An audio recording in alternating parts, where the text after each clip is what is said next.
क्या अपनी गाड़ी में फास्टैग है? यदि नहीं है तो काफी नुकसान में रहेंगे। आपकी गाड़ी में फास्टैग नहीं है और यदि नेशनल हाईवे से गुजर रहे हैं तो 2 गुना टोल टैक्स देना पड़ेगा।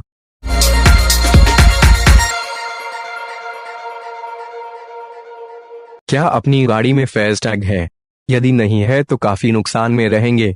आपकी गाड़ी में फास्टैग नहीं है और यदि नेशनल हाईवे से गुजर रहे हैं तो 2 गुना टोल टैक्स देना पड़ेगा।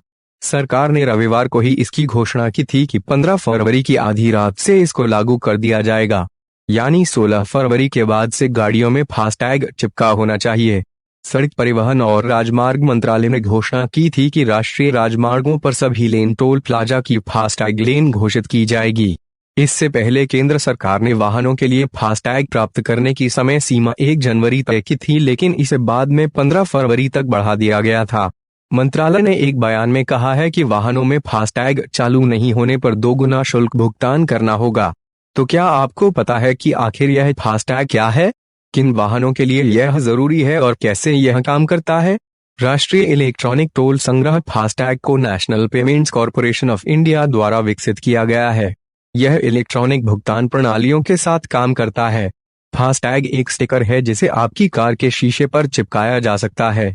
इस पर बारकोड होता है जो आपके वाहन के पंजीकरण विवरण के साथ जुड़ा होता है। टोल राशि प्रीपेड बैलेंस से डिजिटल रूप से काटा जाता है, यानी टोल प्लाजा पर किसी स्टाफ से बातचीत किए बिना कार के गुजरने पर टोल टैक्स कट जाता है। कहाँ मिलेगा फास्टैग?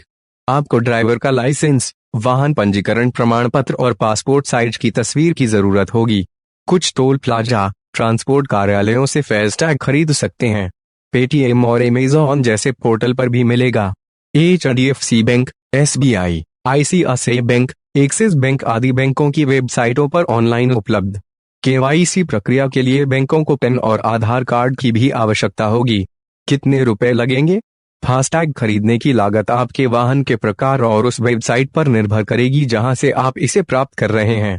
मिसाल के तौर पर कार के लिए पेटीएम से 500 रुपए में खरीदते हैं तो 250 रुपए आपकी रिफंडेबल सिक्योरिटी डिपॉजिट होगी और 150 रुपए आपके वॉलेट बैलेंस होंगे। कैसे रिचार्ज करें? आप इंटरनेट बैंकिंग, क्रेडिट या डेबिट कार्ड और यूपी का उपयोग करके अपने फास्टैग डिजिटल वॉलेट को रिचार्ज कर सकते हैं। एक फास्टैग खरीद की तारीख से 5 साल के लिए वैध होगा और रिचार्ज करने पर इसके साथ कोई आगे की वैधता अवधि नहीं है।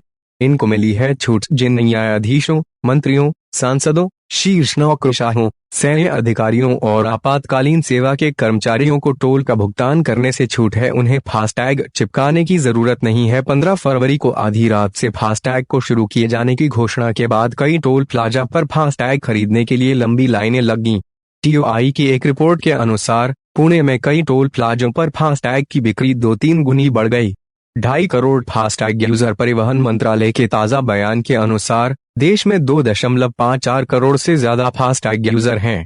इससे कुल टोल संग्रह का 80% आता है। फास्टैग के माध्यम से दैनिक टोल संग्रह 89 करोड़ का आंकड़ा पार कर गया है। कहा गया है कि फास्टैग का पंजीकरण कुछ मार्गों पर 90% हो गया है और केवल 10% लोग ही बचे हैं।